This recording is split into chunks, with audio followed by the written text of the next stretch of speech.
Santo sei, Signore, ogni cosa ti guardi e ti lodi, ogni creatura che respira posi lo sguardo su di te e ti benedica innanzi il tuo nome,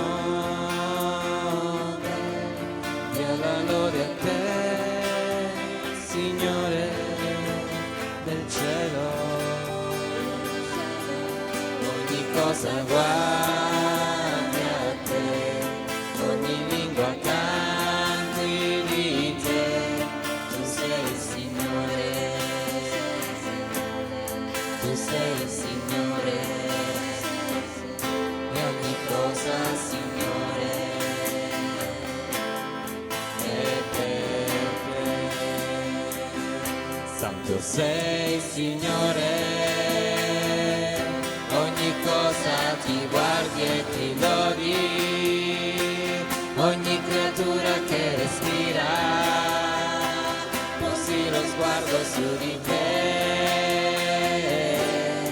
e ti benedica innanzi il tuo nome, dia la lode a te, Signore del cielo. Ogni cosa guardi a te, ogni lingua canti di te, tu sei il Signore, tu sei il Signore, e ogni cosa, Signore, è per te, e ti benedica innanzi il tuo nome, dia la lode a te, Signore del cielo. Ogni cosa guardi a te, ogni lingua canti per te, tu sei il Signore, tu sei il Signore, e ogni cosa, Signore,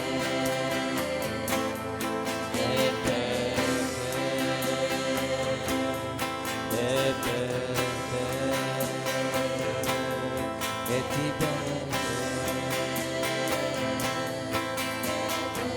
tu sei il Signore, tu sei il Signore, tu sei il Signore, e ogni cosa, Signore, è per te.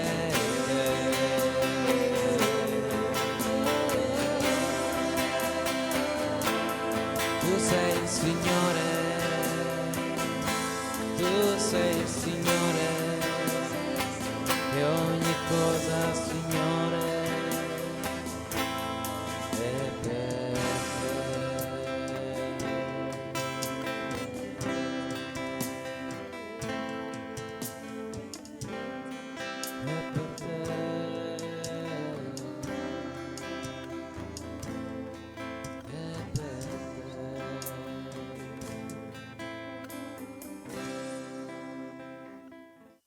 Primo Samuele, capitolo 11, versetto 1.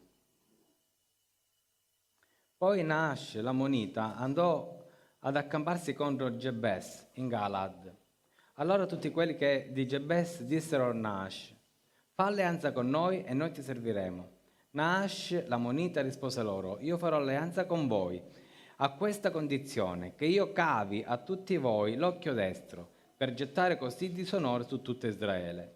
Gli anziani di Gebes gli dissero: concedici 7 giorni perché possiamo mandare messaggeri in tutto il territorio di Israele, e se non verrà nessuno a salvarci, ci arrenderemo a te. Così i messaggeri vennero a Gibea di Saul, e riferirono queste cose e queste parole davanti al popolo. Allora tutto il popolo alzò la voce e pianse. Ed ecco Saul tornava dalla campagna dietro di lui, e Saul disse: che cosa ha il popolo che piange? Gli riferirono allora le parole degli uomini di Gebesh. All'udire queste parole, lo Spirito di Dio investì Saul e la sua ira si accese grandemente. Amen. Vi potete sedere. Oggi parliamo di Saul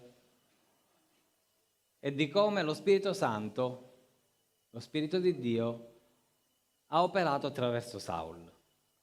Certo, noi conosciamo Saul come il tipetto che alla fine della sua vita, o metà della sua vita, o anche prima di metà della sua vita, ha fatto un sacco di danno e ha perso di vista qual era l'obiettivo di Dio, ok? E quindi lui e tutta la sua discendenza morirono. Non ebbe neanche la gioia di vedere prosperare suo figlio, niente, zero totale. Però noi non dobbiamo scordarci che comunque Saul è stato messo lì da Dio. È vero, è stato un re che era secondo il volere degli uomini, ma Dio lo aveva chiamato per svolgere un ruolo, per essere messo là, e perché Dio, arrivato a un certo punto, voleva fare vedere come si governa e come non si governa. Saul è il tipo di governo che Dio non approvava. Però Israele doveva avere comunque una rivelazione della situazione, un'idea di quello che cos'era il regno.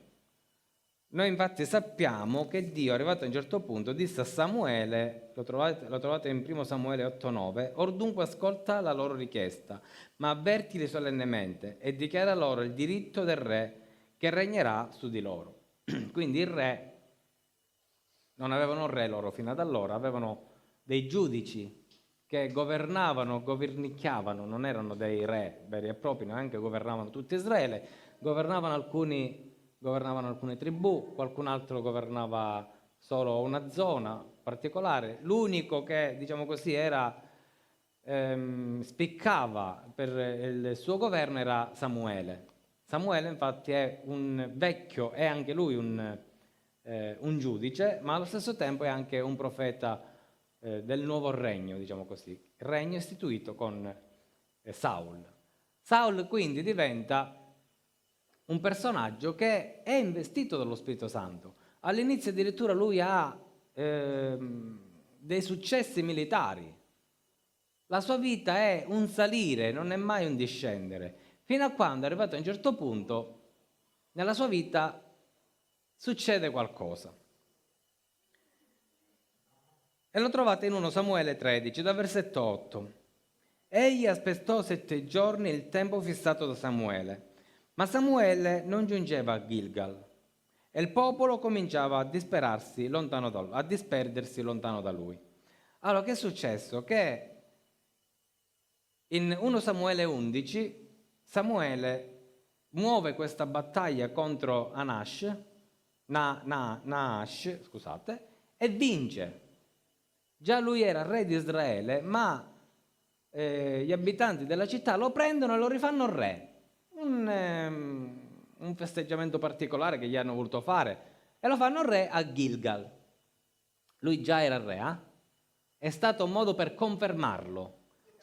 Sì, era un modo per quelli di Gilgal di riconoscenza, di liberazione, quindi non sapevano come ringraziarlo e quindi hanno fatto questa grande cerimonia che era superflua, ma che comunque è servito a Saul non per confermarlo, perché lui era re, non aveva bisogno di essere confermato, al contrario ha fatto danno nella sua vita, secondo me lo ha inorgoglito ancora di più. Quindi che succede? Che sempre nella stessa città, Gilgal, lui ha avuto sì un successo militare, ma ne ha avuto anche il suo primo grosso problema. Allora Saulo disse: portatemi, che succede? Che di nuovo ci sono i Filistei, questa volta, che vogliono eliminare Samuele, insomma vogliono fare guerra a Israele, e Samuele gli dice: aspettami. Dì alla persona accanto a te: aspettami, che io farò un bel olocausto e il Signore sicuramente ti darà la vittoria. Quindi passano 7 giorni.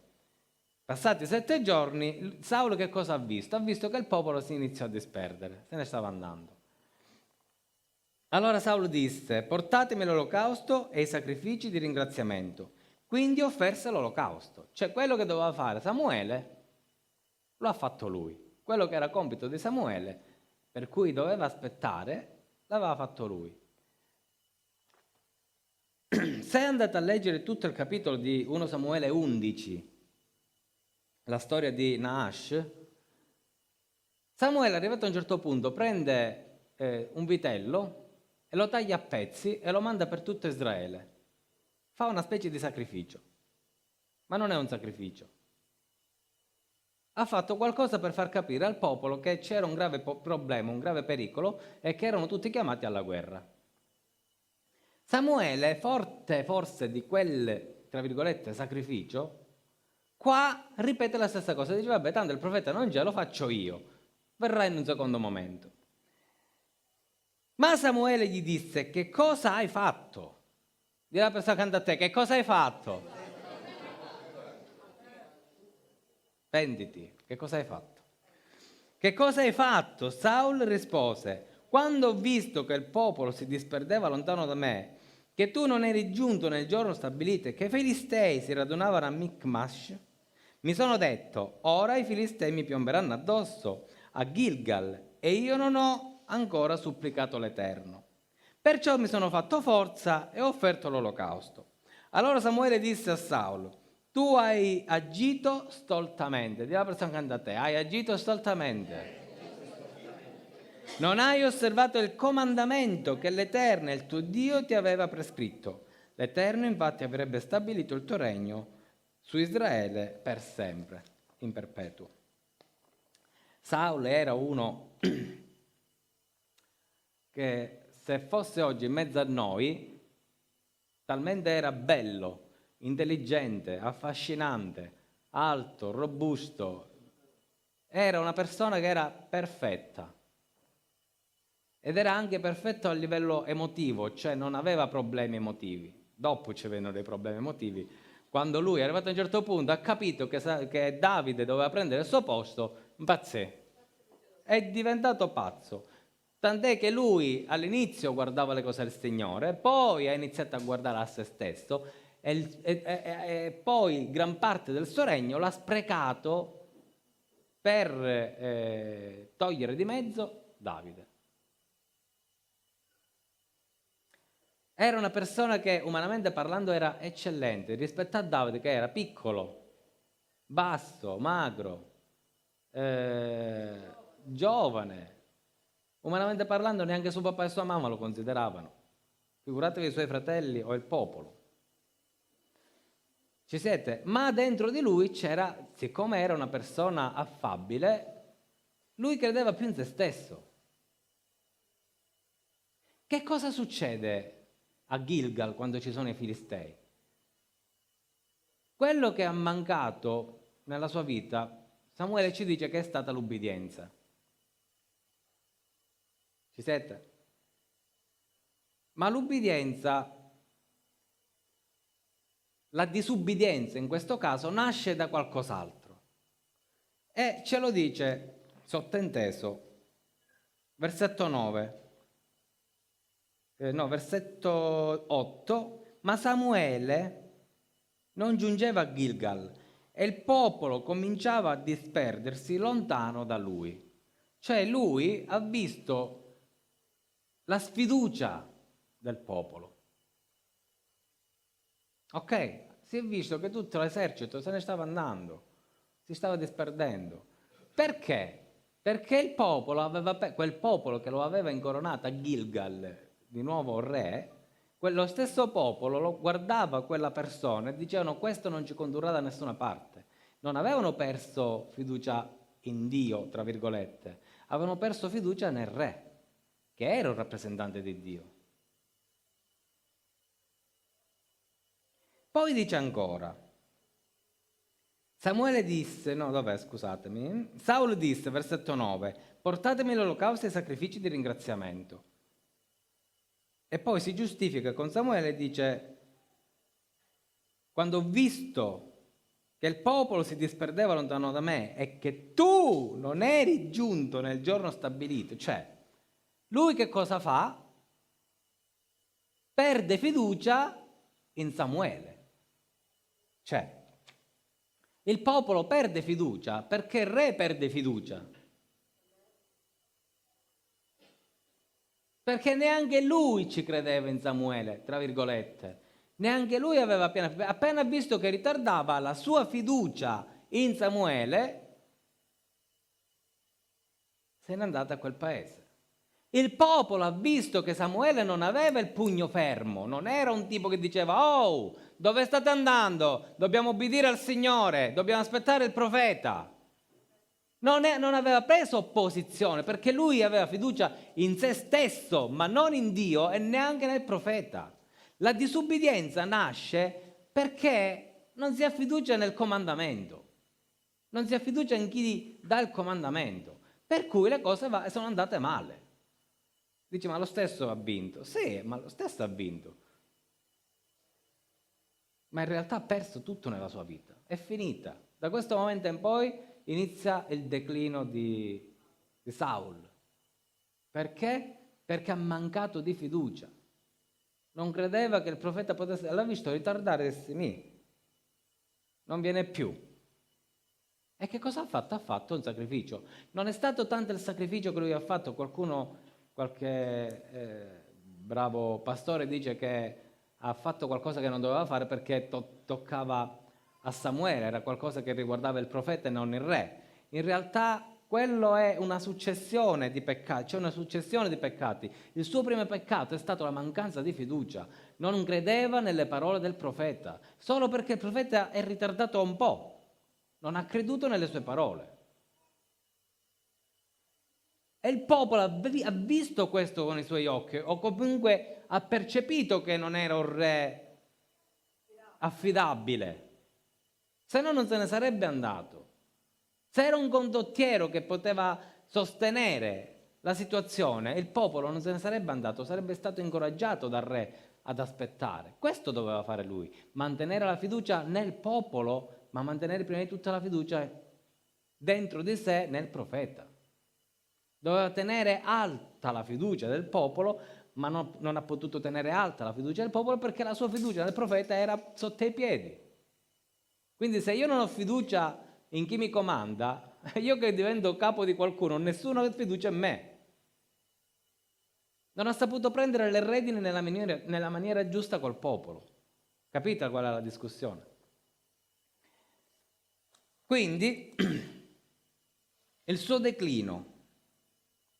Il problema di Saul è che si fidava più di se stesso e quindi che cosa ha fatto? Ha detto: vabbè, ma io ce la faccio da solo, io lo posso fare, non ho bisogno del profeta. E siccome il popolo ha bisogno di essere animato, lo faccio io il sacrificio. Quindi Saul avrebbe invece dovuto mettere fiducia nel popolo, avrebbe dovuto prendere posizione in maniera diversa, perché ha preso posizione ma nella maniera sbagliata. Cioè ha perso la fiducia, la fede in Dio, la fede nel profeta e ha messo tutta la fede e la fiducia in se stesso, in modo tale che il popolo non guardava più a lui come un unto di Dio, ma guardava a lui come re, un re qualsiasi della terra. Saul è un nome antichissimo e pensate che addirittura c'erano i Sauliti. Quando il popolo è uscito dall'Egitto c'era un patriarca che si chiamava Saul e i suoi figli venivano nominati i Sauliti. Saul non discende da loro. È un nome antichissimo e vuol dire desiderato, ovvero come se fosse un figlio desiderato. Va bene, anche se era un nome comune, era un nome che si metteva in generale non per forza perché la mamma non poteva avere figli, ma era un nome bello, piaceva e si metteva questo nome. Saul significa desiderato. Qualcuno però dice anche che vuol dire offerto. C'è qualche altra traduzione che dice che Saul vuol dire offerto. Due persone cantate offerto. Offerta a chi? Offerta a Dio. Saul vuol dire offerto, sottinteso offerto a Dio. C'è un altro Saul nella Bibbia. famosissimo, che in realtà si chiama Saulo, con la O. Saulo è lo stesso nome, solo che nelle nostre Bibbie viene tradotto Saulo per distinguerlo da Saul il re. Ma è lo stesso nome, Saul, Saul, la stessa radice, lo stesso nome preciso e identico. È come quando noi diciamo Giosuè e Gesù. Giosuè nelle Bibbie straniere, soprattutto quelle inglesi, non esiste il nome Giosuè, esiste il nome Gesù. Il libro di Gesù, che è riferito al libro di Giosuè, il nostro libro di Giosuè. Saulo ha avuto la stessa sorte in italiano, ma è lo stesso nome. Quindi anche Saulo nasce come persona che è dedicata. Non a caso hanno questo nome, perché tutti e due sono dedicati per Dio, nel senso che sono stati offerti per una missione. Saul doveva fare il re. Saulo che cosa doveva fare? Doveva fare il sacerdote nel Tempio. Era uno studente di Gamaliele. E quando un membro del Sinedrio aveva diciamolo così, discepolo, vuol dire che quel discepolo avrebbe preso il posto del suo maestro. Lui era destinato a 13 anni, i genitori, era di Tarso Paolo, i genitori erano ebrei, tra virgolette, ellenizzati, cioè grecizzati. Però loro abitavano a Tarso, ma a quanto pare parlavano solo ed esclusivamente in aramaico, studiavano la Torah in quella casa, anche se erano lontani da Gerusalemme, ma studiavano la Torah ogni giorno, erano una famiglia ortodossa di quelle potenti. A 13 anni prendono il figlio, siccome era dedicato a Dio, e lo mandano a Gerusalemme da Gamaliele. E diventa uno studente di Gamaliele. Lui diventa un dottore della legge, un avvocato della parola di Dio. Se oggi vogliamo comparare, diciamo così, ai giorni nostri, che cosa potrebbe avere come ministero Saulo, sarebbe un arcivescovo. Ecco, una persona importantissima. Lui doveva fare parte del Sinedrio.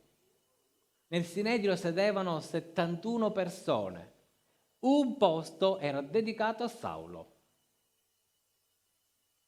Quindi lui era stato scelto e prescelto fin dalla nascita dai genitori per avere un ruolo nella nazione di Israele, quasi a livello di Saul.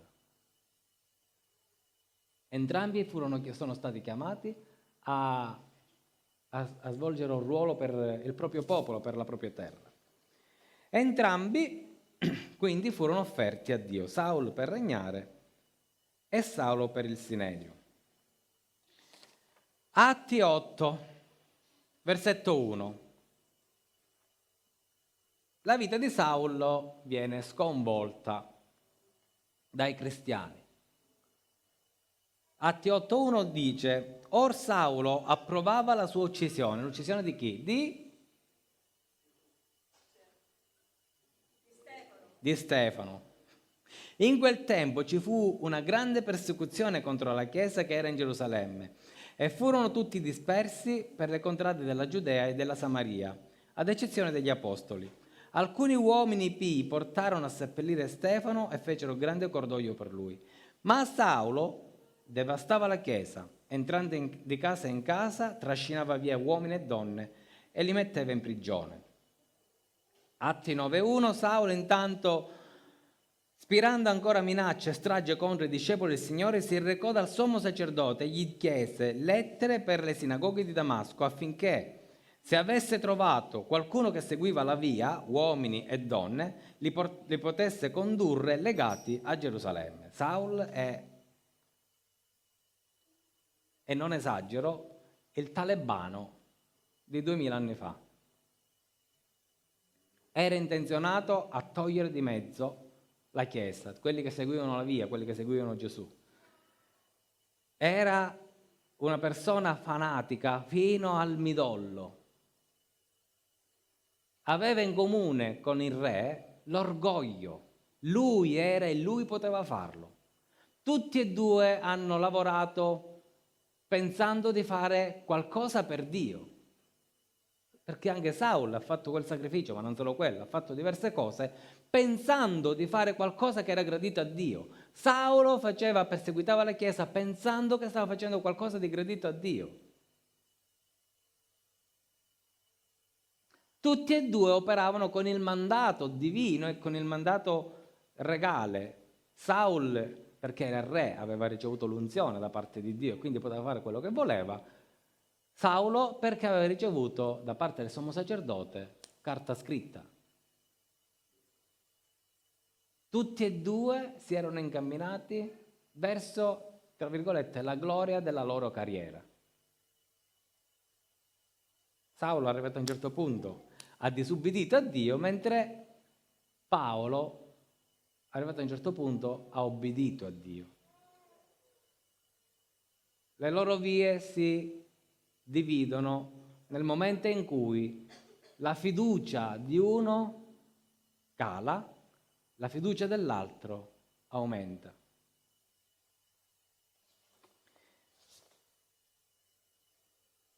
Atti 9, 3. Ora avvenne che mentre era in cammino e si avvicinava a Damasco, sapete quanti chilometri ci sono da Gerusalemme a Damasco? 250 chilometri, 258 chilometri.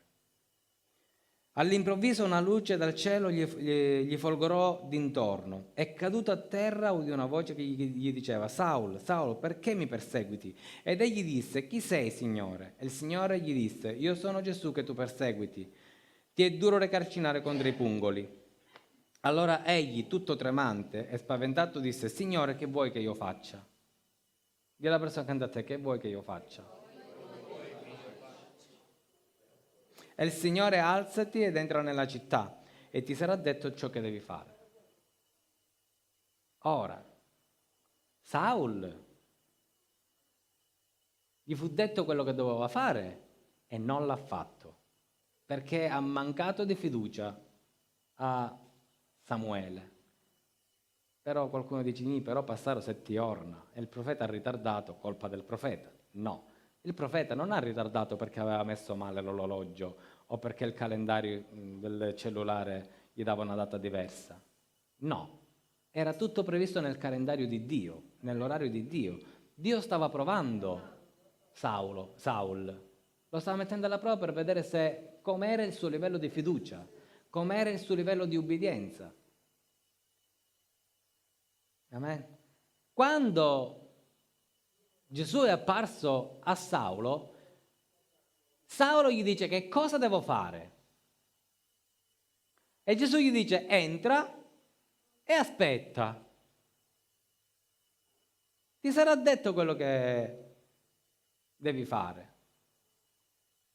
Quindi noi sappiamo, la volta scorsa abbiamo letto, che Anania poi andò, pregò per lui, gli impose le mani, ma lo sapete che Saulo è rimasto 3 giorni, non un giorno, mezza giornata, 3 giorni cieco.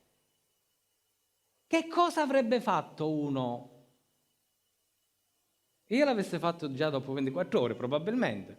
Avrebbe preso il telefono e avesse chiamato Gamaliele. Ci avesse detto: Gamaliele, visto che era il mio maestro, visto che era il mio insegnante, il dottore della legge, mi è successo questo, che devo fare? Lui no, è rimasto lì, fermo, fiducioso per 3 giorni, senza mangiare, senza bere, atteso in silenzio. Perché ha incontrato Gesù e la sua fiducia nelle istituzioni giudaiche scomparì, è finita. Ma in quei 3 giorni la sua fiducia in Dio, in Cristo Gesù, è salito. Tant'è che lui poi ha ricevuto la liberazione, ha avuto gli occhi aperti. Saulo ha obbedito. Saul no. Ma Saulo ha obbedito. Saul non ha aspettato il profeta, Saulo ha aspettato il profeta. Chi è che ci doveva andare? Anania. Ora Samuele era disposto ad andare anche prima, ma Dio glielo ha impedito. Anania invece era quello che invece non voleva andare, ma Dio lo ha spinto. Vedete che quando c'è fiducia, quando nel nostro cuore c'è fiducia nel Signore, in quello che il Signore ha dato alla nostra vita c'è fiducia nell'autorità che viene dallo Spirito Santo, allora le cose cambiano. La sfiducia in Dio può dare un momentaneo successo, ma la nostra vita va a perdere, non va a guadagnarsi. Non va a guadagnare. Arrivato a un certo punto, Paolo ha capito che il suo nome non era più coerente con la sua personalità e si faceva chiamare Paolo, da Saulo a Paolo. Paolo, lo sapete che cosa vuol dire? Perché che cosa avevamo detto? Che Saulo vuol dire, Saulo vuol dire dedicato a Dio, però forse lui si è visto allo specchio e ha guardato e ha detto: somiglio troppo a Re Saul, sono troppo orgoglioso come era lui, sono troppo pieno di me come era il Re Saul. Paolo significa piccolo.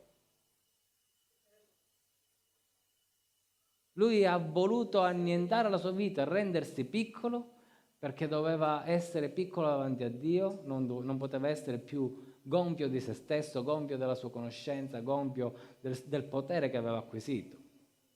Si è reso piccolo, ma il Signore lo ha premiato e lo ha fatto diventare grande. Di Saulo non abbiamo discendenza. Di Paolo invece c'è una chiesa, la chiesa dei gentili, che è numerosissima. Noi siamo il frutto di Paolo, noi siamo i figli, tra virgolette, di Paolo, delle sue lettere, del suo mandato, delle sue persecuzioni, delle sue carceri, delle sue catene. Ok, lui si è fatto piccolo, ma Dio lo ha reso grande mentre era in vita e anche ora che è nei cieli. La fiducia è quella che conta, perché se tu hai fiducia, ubbidire non ti costa niente. Lo fai perché chi ti dice di fare, tu hai fiducia di chi ti dice di fare, ecco. Perché io so che Dio non mi può dire una cosa che è sbagliata per la mia vita. Io so che in chiesa nessuno può dire qualcosa che è contro di me. Dio si muove per il nostro bene. Quello che a noi manca certe volte per fare le cose giuste è la fiducia in quello che il Signore ci dice di fare. E infatti poi alla fine io ho scritto: che devo fare? E il Signore gli disse: alzati ed entra nelle città e ti sarà detto ciò che devi fare. Certe volte noi dobbiamo aspettare. È l'attesa quella che ci dà problemi seri. Quando noi non vediamo le cose nei tempi che noi pensiamo siano da parte di Dio, la nostra fiducia inizia a calare, come quella di Saul. La sua fiducia è iniziata a calare, perché vedeva anche il popolo che scendeva la sua fiducia. Paolo invece, grazie a Dio, siccome era cieco, guardate che non era una condizione male per lui.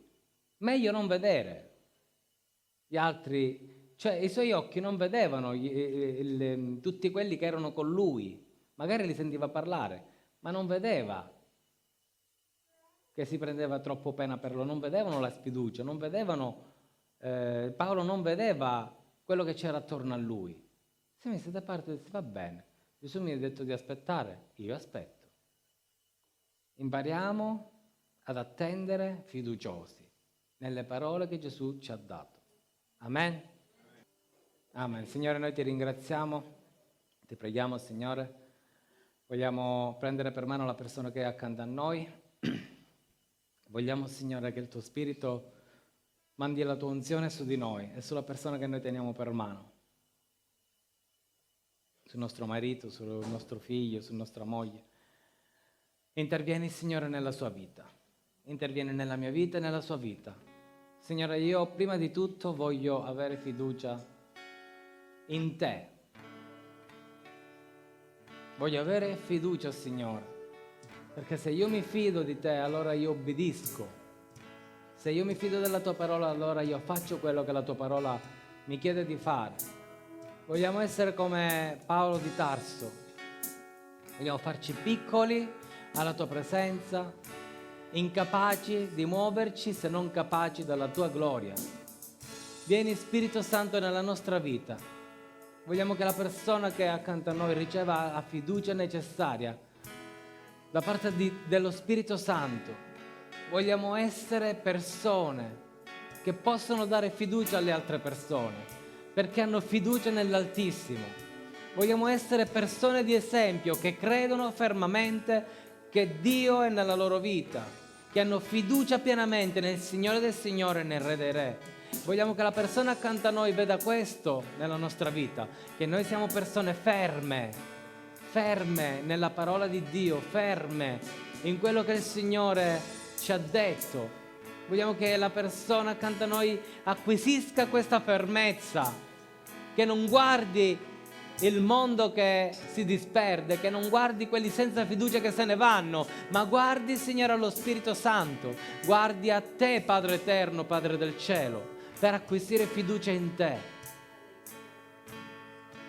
Signore, vieni col tuo Spirito. Come un figlio ha fiducia della mamma e del papà, vogliamo essere così, vogliamo guardare a te e avere fiducia piena in te.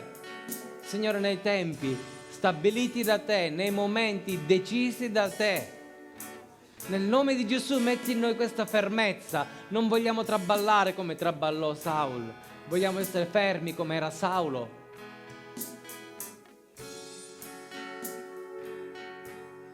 Non vogliamo fare le tue cose secondo la carne, secondo Saul, vogliamo fare le cose secondo lo Spirito, secondo Saulo.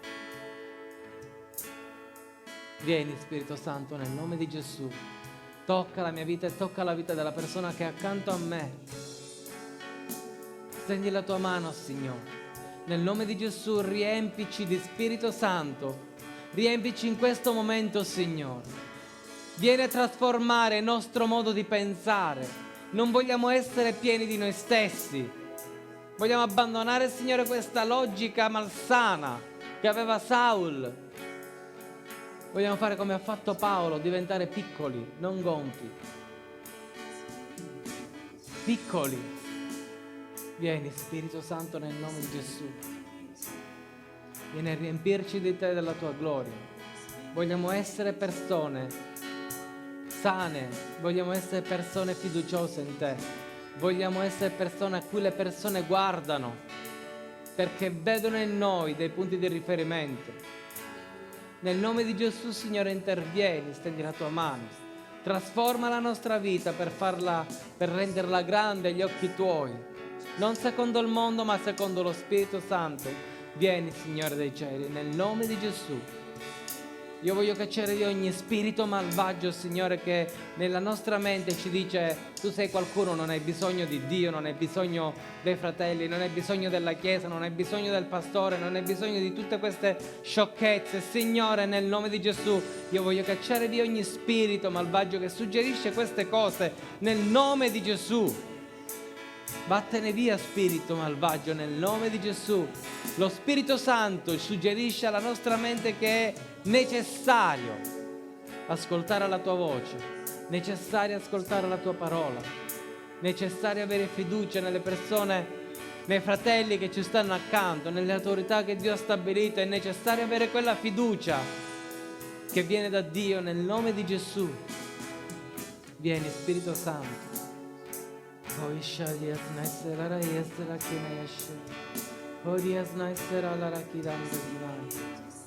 Grazie, Signore, tu sei degno di lode, di gloria e di onore. Alleluia, gloria a te, Gesù.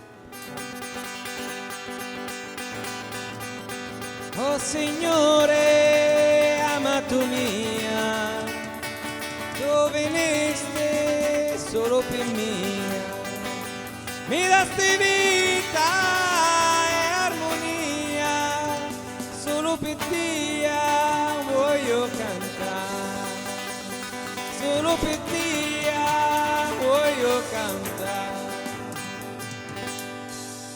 Alleluia, alleluia, alleluia, alleluia, alleluia, alleluia, alleluia, alleluia, alleluia, alleluia, alleluia, alleluia, alleluia, alleluia, alleluia.